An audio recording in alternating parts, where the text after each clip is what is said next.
So we're attempting to remove this right exhaust manifold, and so far it's taken me an hour and a half to get two bolts out. Those bolts go through the top of the manifold, or the top of the head, and the backside of the upper bolts is exposed to the environment. They've been in there for 56 years, so they're kind of reluctant to come out. I had to heat both those ears on the manifold twice now, or twice, 3 or 4 times each. I've gotten 2 bolts out of the 8. Hopefully the bottom ones, because they don't go into they go into a blind hole, should come out. I hope they come out, because those ones are going to be really nasty if they break off. Well, I got all but 1 bolt out. This front one broke off. I heated that ear up 5 times. I thought the bolt was turning, but it was actually twisting and it snapped off, so I'm going to have to drill and tap that bolt. The bottom ones, because they go into blind holes, they all came out. These bolts are a pain because they have these little staked washers on here, like Ford expected them to come loose or something. There's the front one that broke off. You can see it's pretty rusty. So once that manifold cools off, I'm going to get it out of there and look at drilling and tapping that bolt hole. So I used a stubby 1/8 drill bit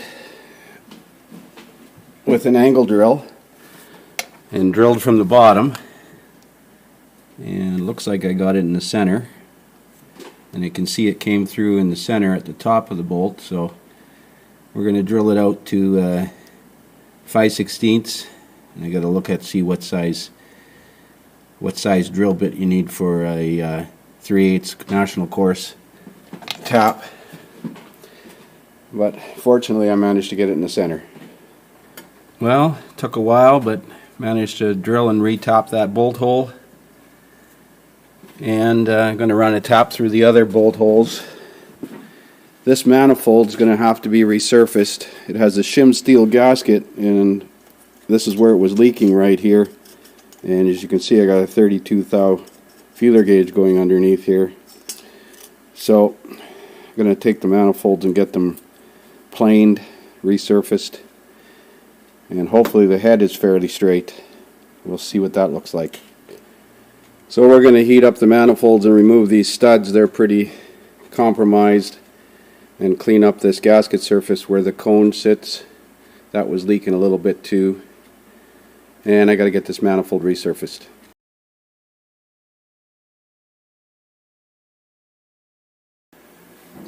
So we're back working on this 1966 Ford F100 this morning.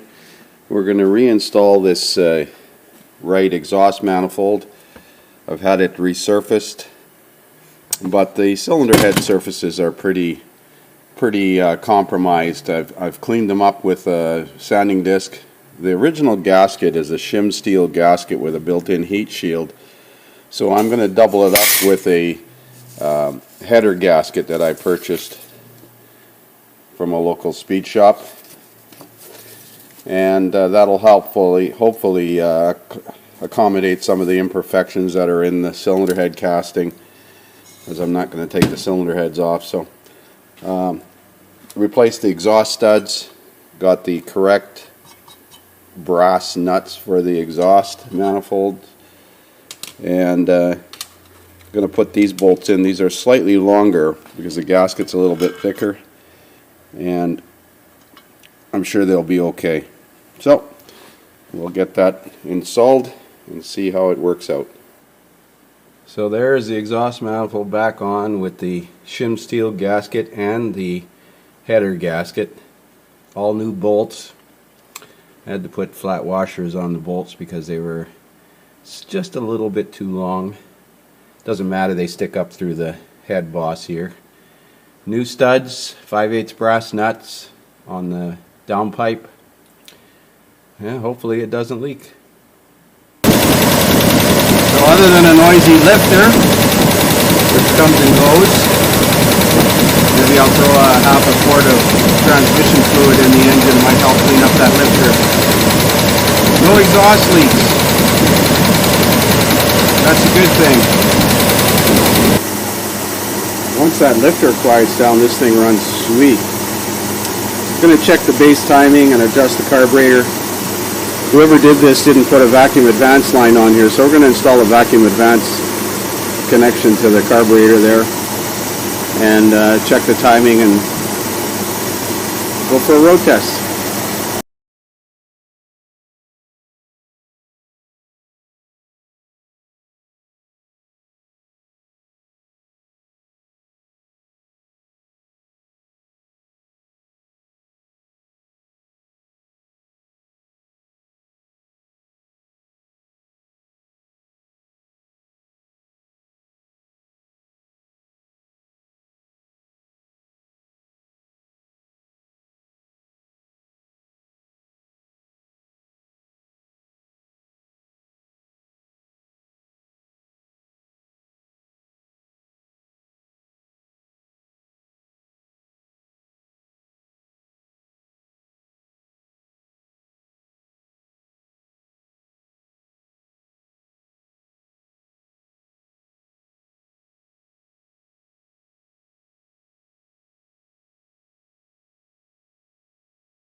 So at first I was thinking it would be these wires that were compromised, and they go out through the base of the distributor, and I pulled on them and they look okay, but then I see this ground wire here is broken. So that would be a problem. I wonder if we can make up a new ground wire. It's bolted to this little screw under. So I was thinking it would be these wires on the back of this distributor pickup here that would be compromised where they go through the base of the distributor, but then I pulled on this ground wire and it's broken off. This little ground wire that goes from the breaker plate to a screw underneath here. Let's see if we can get a better look at that. So you can see the piece of the wire is broken off where it went through this hole. I wonder if I can ground it out here. I'm going to try. So I made up a little wire out of fusible link wire because it's nice and soft. This notch in the distributor housing will clear the distributor cap. I've already tried it, and you can see when I operate it that the wire is going to flex. Anytime a wire flexes like that continuously, it's going to be a problem. But I replaced that entire little ground cable with a piece of fusible link wire. Should be good now. So there we have it running with the repaired ground wire. Let's try revving it up.